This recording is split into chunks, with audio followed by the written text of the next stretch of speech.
São 15 horas e 52 minutos e no Foro de São Paulo de ontem, Lula ele voltou a rasgar elogios às ditaduras venezuelana e cubana. Bom, se ele já tinha dito que a Venezuela é uma democracia, talvez ele ache que Cuba também seja.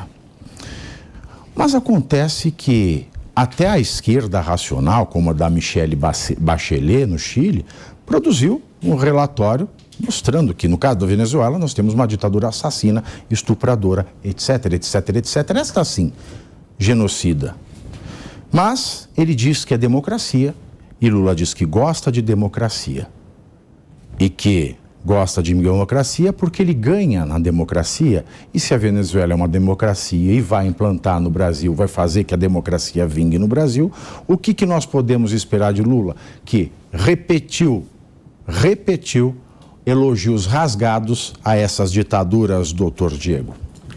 Pois é, Pavinato, mais do que nunca a gente comprova com esse discurso do Lula que ele faz o discurso para o público que está ali presencialmente, parecendo esquecer que tudo que ele diz, tudo que ele faz, reverbera e com as redes sociais, vai parar em todo lugar em poucos minutos.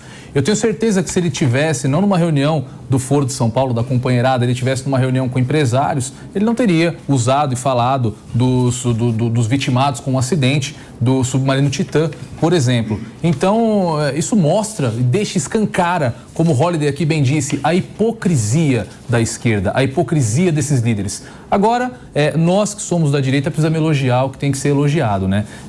Essa união da esquerda precisa servir para a gente de exemplo. Porque eles têm muitas divergências, sim, mas em prol de um projeto de poder a longo prazo, eles se unem, conversam, o Lula enfrenta a rejeição, porque ele encontra muita rejeição dentro da própria esquerda, como o Pavinato colocou aqui, setores mais racionais da esquerda criticam esses elogios a Maduro, mas ele enfrenta tudo isso em prol de um projeto de poder maior. É hora também da direita deixar de lado as diferenças em prol de um projeto de poder para que nós possamos tirar a esquerda do poder, não pela via que eles querem utilizar, essa via ditatorial, mas pela via democrática. Nicoli, bom, esses elogios são rasgados e o julgamento que deixou o Bolsonaro inelegível no TSE deixou muito claro que não serão admitidos discursos antidemocráticos. Você acha que o Lula vai ser pego?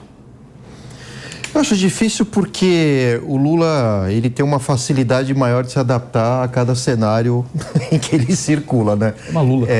Pois é impressionante. Ele é talvez um dos partidos mais, aliás, um político mais liso-sabonete que a gente tem nesse país, né? Então ele está tentando agradar o agronegócio agora, vai falar com o MST, depois fala com o Putin, depois com o Biden, enfim. Ele conseguiria colocar na mesma mesa Jesus e o diabo, é mais ou menos essa a ideia. Bom, mas é curioso que esse... Você acha que ele consegue colocar na mesma mesa Deus e o diabo? Ou ele consegue sentar com Deus e depois com o diabo? Colocar na mesma mesa eu acho difícil. Enfim, olha... Ele só senta com diabos, ele só senta com Deus. Na última eleição ele colocou alguns deuses e diabos. Mas o Brasil não conta. O Brasil não conta. Estou pensando no espectro internacional, que no Brasil Tô procurando os deuses. Olha, num cenário politeísta... Aqui ele é da Mela Plata. Aqui é da Mela Plata. Da Mela Plata. Mas sabe o que eu comentar? Aqui era o da Mela Plata, aqui é assim. Eu comentar rapidamente aqui, o Foro de São Paulo ele foi criado na década de 90, exatamente para fazer uma crítica ao socialismo real, à ditadura, inclusive num cenário pós-ditadura na América Latina, que era das direitas, né? Então aí se percebeu que existem várias esquerdas mais liberalizantes, que defendem direitos humanos, direitos... Mas a direita só tem a extrema. Pois é, e aí o que acontece, né? Movimentos indígenas, foi para isso que surgiu esse foro, né? Mas ao mesmo tempo, quando o Lula de alguma forma elogia o governo do Maduro, é complicado, né? Porque a gente já discutiu isso aqui em outros programas, né? O Maduro fez reformas constitucionais que, embora consideradas legais, não são democráticas, né? E aumentou o número de juízes, começou a restringir direito à propriedade privada. Mas é um governo que atua pelas minorias. Porque só uma minoria tem dignidade, comida, casa. Exatamente. E tem um detalhe da Venezuela, a última coisa que eu falo hoje, ela é o único país da América Latina cujo exército é tomado por uma ideologia marxista, sabiam disso? Sim. Isso não acontece no Brasil, não acontece no Uruguai. E, então, esse é um detalhe que faz com que os governos de esquerda dentro da Venezuela se reforcem. Tanto é que Hugo Chávez era um militar, né? A gente não pode esquecer disso. Então, é uma outra lógica, porque aqui os militares... A formatura deles, eles fazem um juramento ao regime. E o Evo Morales tentou fazer isso na Bolívia e não conseguiu. Mas isso aí não é no Vigilantes do Peso? Não, fazer um regime político.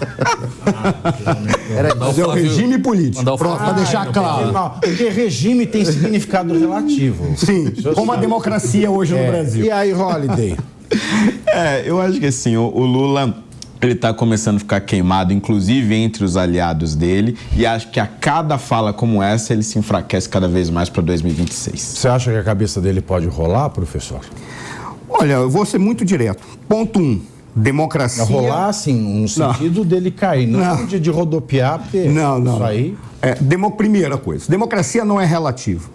Ela é o controle da sociedade sobre os seus governantes. Para isso, você cria uma série de instrumentos e cria os direitos que garantem ao cidadão poder controlar o seu governante. Esse é o primeiro ponto. O Lula, ele jamais será uma coisa que ele acha que é. Ele jamais será um estadista. Ele é um político bom, que ele não tem coerência porque ele não precisa de coerência, que o seu objetivo é apenas mobilizar as massas para um interesse qualquer. O que ele está buscando, que você falou do Foro de São Paulo, realmente foi para trazer uma nova estratégia de tomada do poder. Por isso que eles foram no Gramsci, que até então era pelo processo revolucionário. E o Gramsci disse, não precisa de revolução. Vamos tomar os corações e as mentes das pessoas, nos tornando classe dominante antes de ser classe dirigente. Quando estiver pronto, nós não precisaremos dar um tiro, porque nós teremos pessoas para jogar a lei fora e massacrar a sociedade. Era essa a grande estratégia. Isso tomou conta, produziu efeito. E agora nós já estamos vendo as consequências no Brasil como na América Latina como um todo. Agora, se nós pensarmos no Estado como um hospedeiro, é claro que o Lula é um estadista.